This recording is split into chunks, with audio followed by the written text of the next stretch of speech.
welcome to the Matadoras. I'm Lizzie, and then we also have Deana here. Today we want to talk about a subject where we are getting ready for the holidays. What do you think of when you think of the holidays? I'm sure there could be a plethora of thoughts, feelings, and emotions, but what about those that are maybe in an abusive relationship? So, Deana, what would you recommend? Hi, everybody. It's statistically a fact that during the holidays, domestic violence and abuse go up. They say that police actually have about a 20% increase in interventions with families. So it's a proven fact that this is a real problem during the holidays. And I want to drive it home that it doesn't have to just be physical abuse or domestic violence with police. It can also be a time where emotional abuse is really prevalent. And I experienced this myself, and I know Lizzie has too. And part of it was, and the reasons that they say actually this happens is because finances become a real concern, which stresses people out. Sometimes holidays and vacations really bring on the drinking, which can really bring on terrible behaviors, especially if you're with a partner that has violent or angry tendencies. And then also just the mere fact of spending more time together. When you're together with this person and you're both not at work, for instance, you're, in a place where you can have a lot more conflict, especially when there are all these stressors riding down on both of you. And then you bring in outside family where you're going to have these get-togethers and big dinners and, trying to get something for everybody. Or let's say you have a partner that is very antisocial or doesn't want you to go anywhere for the holidays, or they don't want to go anywhere for the holidays, and they just retreat in their room, and it's frustrating for you. So it's really important to make sure, depending on what camp you're in, whether you're just in a situation where you need a more emotional support because you're with someone who can be emotionally abusive, or where it's more serious. In an emotional support situation, if you're still with your partner, you really need to be careful to avoid conflicts. If this means that once this person starts drinking, and you already know that there's a lot of stress in the home, that you need to pack the kids up and go somewhere else, whatever you need to do to avoid those flare-ups. It might even be that you need to just avoid any kind of conflict as far as arguing. If they want to run off and do whatever, let them do it and try to not flare this person up. I'm not saying that you should let them walk all over you. That's not what I mean. But try to avoid conflict as a survival mechanism to get through the holidays. If it's a more severe situation and you're with a partner that can be violent when they are stressed out, then it's much more serious. In these cases, you need to really ensure that you have a safety net. And that usually would be friends or family that know where you're at all times. Let's say you're on vacation somewhere and you're in a car and you're kind of trapped. Make sure they know where you are at all times. Put the share location on your phone and come up with a safe word. So that if you called this person and your partner was right there, you could say something very generic like the word Christmas gift, and they would know that you need help. You could even do a word for I need help, like emotionally, I need you to call me later on, or it could be something more serious like I need you to call the police.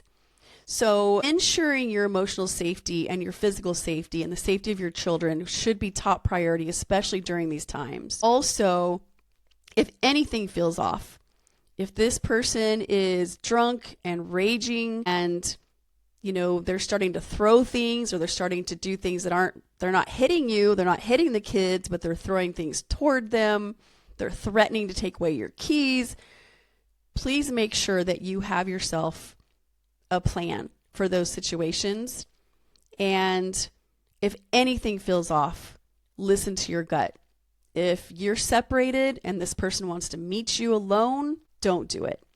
Okay, anything in your gut says, maybe not. Be very, very aware of those red flags and be extra careful during the holiday season to keep yourself safe. All right. So, Lizzie, what have you got to talk to us about the holidays and some of the stressors? Well, I kind of want to piggyback a little bit about what you said, just because what the area that you were talking about. When I was married to my husband, I could not have my first husband, I could not have a Christmas tree. I would be exposed to a lot of emotional abuse if I did. And what a terrible heathen that I was to put that up in our house. And I didn't marry him with those thoughts, right? But for me, when I became single, I was able to celebrate because I was able to put up a Christmas tree, decorate my house the way I want. So, as that transition, I would like to talk about I'm single, divorced. Now, what does it look like? It's a lot different, obviously, than when you're in that toxic relationship versus when you are out the toxic relationship. And I've seen all kinds of things all over the board. I've seen where, all of a sudden the ex-husband or wife or whatever, or the ex-partner is with somebody else. And their life looks so much better. And because you have kids with them, now you got to separate your time with them during the holiday, which causes the blues. And then on top of it, you can't do the things that they can do. You can't buy the gifts that they can buy or whatever. So you're dealing with all types of things and you're alone. So let's first focus on our responses to our children. Our children will feed off of our heart attitude. We can't change our circumstances at this time. I would say go back. If it looks happy on the outside right now with your ex, we don't know what's going on under, behind the scenes. And was this a new supply? Is this just a front? But were you happy anyway during the holidays with this person? So keep going back to that because I think we get stuck in it was me. Why does he look happy? And I'm still trying to survive. And then it sucks the new joy out of your new journey into the holiday season. Because as I said, kids will feed off of our heart attitude. It's not easy, and I'm not going to say it's 100% foolproof, but if we get stuck on our own depression and our own thoughts in the holiday season, then those kids will feel it. So create new things, bring new joy into your home. Yes, it will take work. Yes, you may still be in that transition of just healing and the healing process and the journey. And then also you're looking at, oh, now I'm home alone on the holidays. So don't let yourself stay home alone if your children happen to be elsewhere with their other parent. It's important that you stay connected even if you don't feel like it. Make yourself get involved somewhere. And there are some little tips also to help because you need to do some self-care in the process. If you find that meditation has helped you in the past, your prayer life, your yoga, find something that will really help you with those inner thoughts and feelings. It's not going to take overnight. There's no quick fix. It's just part of the journey that we have to walk through to the healing process. And then also maybe go out and volunteer your time somewhere. And even if your kids are with you, this can be special too. And I know sometimes we don't have a lot of money. We're like, I used to still grab a tag off of the Christmas tree, the angel tree, I think is what we called it. And we would go buy a gift for somebody else who may be in a foster home or in an orphanage or whatever else they may be. And it kind of took our mind off of ourselves and what we didn't have and focused on somebody else that had a need as well.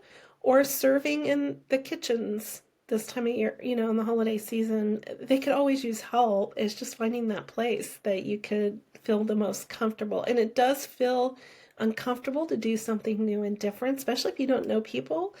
But I can't always guarantee, but I can say that most likely you'll walk out of it feeling good about yourself or feeling good because you helped somebody else in need.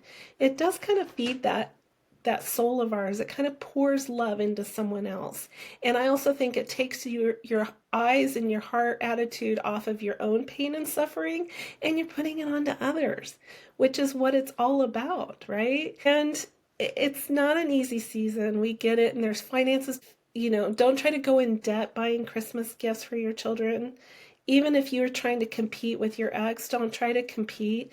That's a no-win situation. A no-win situation that'll lead you in more debt, that can cause more stress that you're going to have to work through later on. And it's just not worth it. Trust me, it's not. And another thing that I would like to say is keep plugging in. Keep doing what you can to meet people through the season, as hard as it is, especially if you're an introvert. Not so much for the extrovert, but the introvert, I know it's really hard and it's really uncomfortable. You're already feeling alone. You're already feeling the holiday blah, but keep stepping out. Step out of your comfort zones. And it's okay to step into the uncomfortable zone, because eventually that uncomfortable zone could be your comfort zone. But it takes work. And then, Deana, do you have anything to say about blended families? Oh my goodness, yes. So my husband and I have a very large blended family of 8 children, and we are on grandbaby number 10 with 2 more on the way. So we're blended big time. And we blended when the kids were teenagers, which is a really tough age. They say it's easier when they're either really little or they're older, but it's still tough when they're teenagers and they're in high school. You know, by that time, the kids, your kids and your partner's kids have their own traditions and their own ideas about what Christmas should look like, even down to the food that's cooked or the snacks or the games that are played. And so it's really important to really try to incorporate both sides of the traditions that each one does to still give them that comfort, but also start new traditions. And you don't have to wipe any traditions clean, but start adding in a couple of new traditions each year so that there are new things for them to try. And if money is an issue with your new blended family, especially if you bring in a lot of kids together, please don't compare to anyone else, including the ex-partner. Don't compare what their Christmas is like.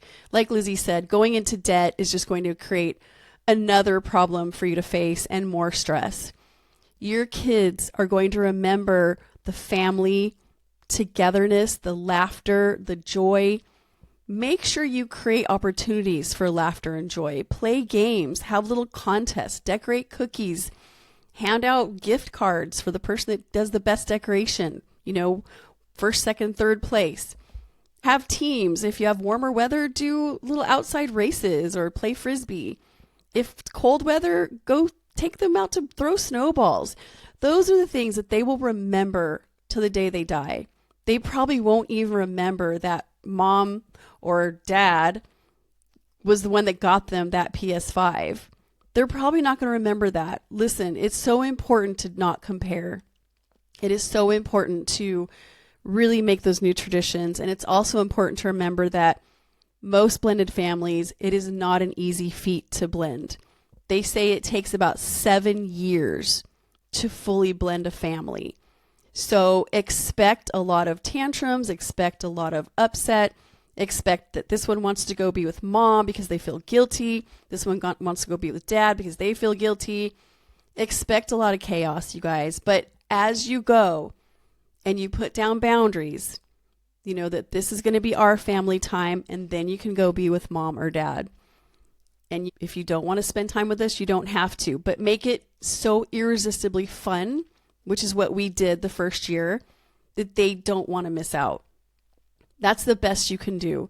You can't make everybody feel like a family. It's going to take time. You can't make everybody love each other, and it'll never be exactly like your biological children. It just won't.